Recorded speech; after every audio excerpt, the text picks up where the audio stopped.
Shalom. I am Rabbi Nathan Davidovich, speaking to you on behalf of the webyeshiva.org, speaking to you from Efrat, Israel. I'm going to talk about, just for a few moments, an important concept in this week's Torah reading, which is Parsha. There are two different sections, Tazria-Metzorah. And the Torah tells us, it says, Zos tia Torah's ha-Metzorah. This is the law of the Torah of the Metzorah. Metzorah is somebody who has a skin disease, which is erroneously translated as leprosy, but it's not. It's a different disease. It's called Nagoim, but it's not leprosy. And it says, Toraso shel motzi shemra. This is the Torah of somebody who speaks evil. So this is teaching us the concept of Lashon Horah, how great a sin it is to say Lashon Horah. What is Lashon Horah? Lashon Horah, the words literally mean speaking evil about somebody. But Lashon Horah, the concept in halacha, means speaking about other people, not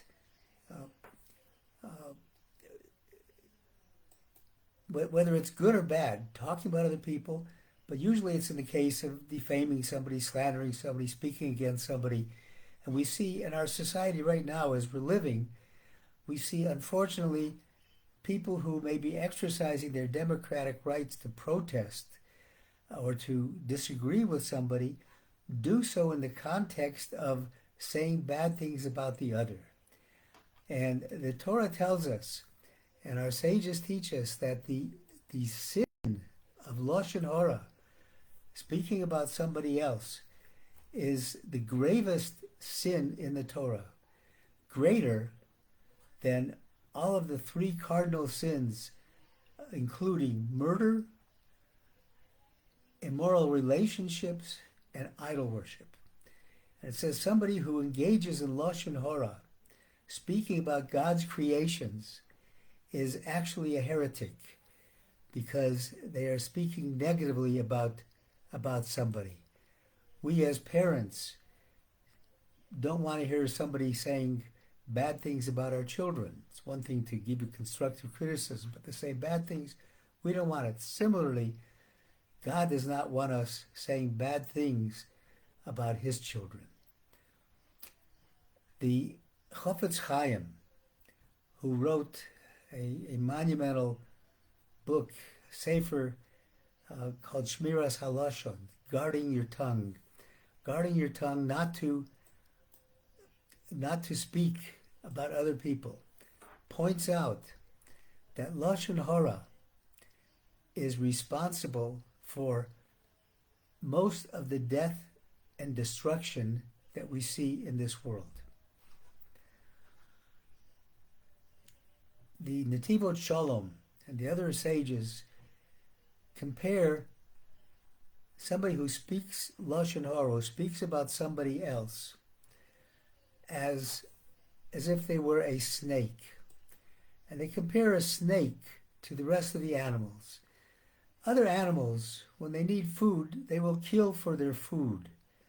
But most animals will not kill just for the sake of killing. The snake, however, will bite a person for no reason except for the evil within that snake. The snake gets no benefit from it. So too, when we say Lashon Horah, we talk about other people. We get no benefit from it. And it's not just talking about a person. Even to talk about a city, you can't say Lashon Horah about it. The Torah tells us not to. And there's a story that is told about Rabbi Yitzchak Soloveitchik when he lived in Vilna. He was visited by a rabbi who came over from America to visit him, and he found him very distressed. And he asked them, why are you so upset? Why are you so distressed? And Rabbi Soloveitchik said, because some members of my household were speaking badly about this city of Vilna, because they heard that one Shabbat there was a poor woman who was out gathering wood in the streets, and she was violating the Shabbos. They said, how can a city of so many Torah institutions, so many holy rabbis, have this kind of a person in its midst? And the rabbi was upset and said, you can find a diamond in a city, and maybe it's covered with a little dust, but underneath that dust is still a diamond. Underneath the dust of any human being, whatever outward appearance we may think, there is, if you get rid of the dust, if you take the mud away from them, you'll uncover a diamond, because the human being is a diamond. And he says, therefore I'm so upset that they were speaking ill of the city, because it's a city full of diamonds. We too are a world full of diamonds that unfortunately are covered in dust. And let's not berate the diamonds. There's another story that is told about the Chofetz Chaim. The Chofetz Chaim would see his wife cleaning the floor, washing the floor of the house every day because it got dirty. There were so many people coming. And the Chofetz Chaim said, look, don't spend so much time washing the floor. It's not important, because in fact it's bad. When people come to visit me, they come out from outside and their boots are muddy, and they'll be embarrassed. They'll be embarrassed to walk in the house with a clean floor, and I don't want to embarrass anybody. So please don't do that anymore. So what happened? Chofetz Chaim would leave in the morning to go to the synagogue, and when he was gone, the wife would get up and wash the floor. By the time the Chofetz Chaim came back, many people were already there waiting for him, so the floor was dirty again. So he assumed that his wife wasn't cleaning the floor. And then one day, he came back early, before anybody else came. Wife wasn't expecting him. Nobody was in the house yet. And he saw her cleaning the floor. And he said, wow, he said, this is a great message to us. The message to us is that if we could only be as careful about what comes into our mouth, what comes out of our mouth, as we are about the cleanliness of our house, that would be wonderful. And unfortunately, we all too often don't pay attention to what comes out of our mouth.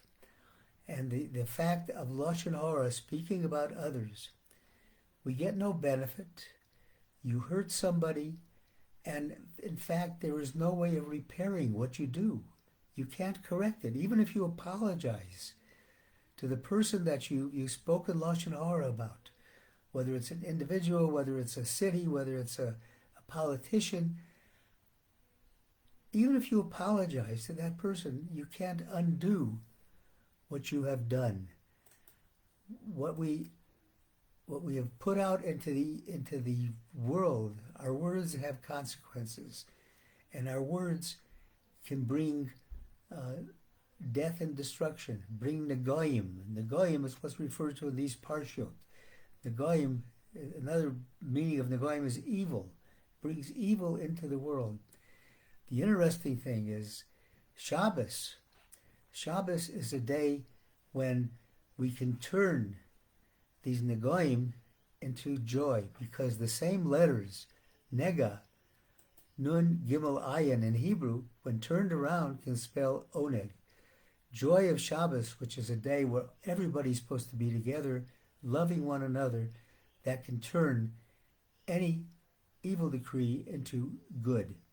And my blessing to all of us is that we take to heart what we say, think about what we say, disagree with people, but if in disagreeing, you don't have to call them names. You can disagree on an intellectual level. Don't shout, don't scream, don't say Lashon Horah about anybody. And if we can do that It'll be amazing what this world will turn into. Thank you for listening on behalf of the webyeshiva.org. I wish everybody a wonderful Shabbat.